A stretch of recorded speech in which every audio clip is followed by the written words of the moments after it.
The analysis that the exodus of private landlords, specifically landlords selling up, is the single greatest driver of statutory homelessness. That's not merely anecdotal, it is a critical economic vector confirming the rental safety net failure. So this is a policy-driven supply contraction, right? The private rental sector, the PRS, is the largest source of flexible housing in the UK, but fiscal burdens and legislative burdens have driven capital away from this asset class, creating a profound supply shock.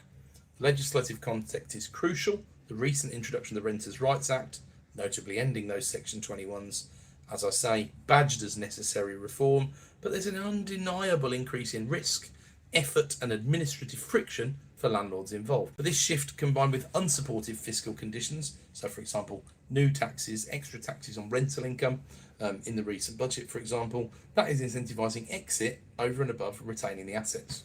If landlords sell rather than re-let, the housing stock is sometimes out of the rental market altogether, shrinking the available supply for the most vulnerable. The systemic collapse of housing stability, where the PRS, that primary source of accommodation, can't absorb household shocks anymore, pushing all displacement directly onto the statutory safety net, aka the local authority. PRS is contracting.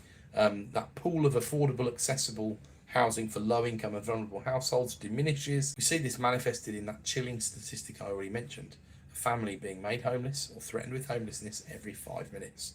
Constant severe rate of crisis entry, a direct consequence of the loss of private rental stock.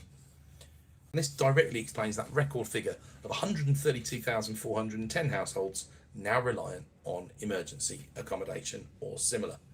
This will probably be 200,000 by the end of the decade, most of the analysis believes, and certainly I believe that. Not a coincidence, it's a mathematically verifiable result of supply-side economics.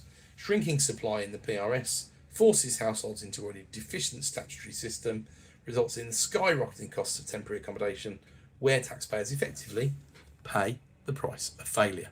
Until the underlying economic incentives are adjusted to stabilise and grow the affordable PRS, or until the 39 billion investment in social and affordable housing to build 1.5 million homes, materialises, then the rental safety net will continue to fall, and that 132,410 households in temporary accommodation will just remain as a tragic demonstration of failed housing policy.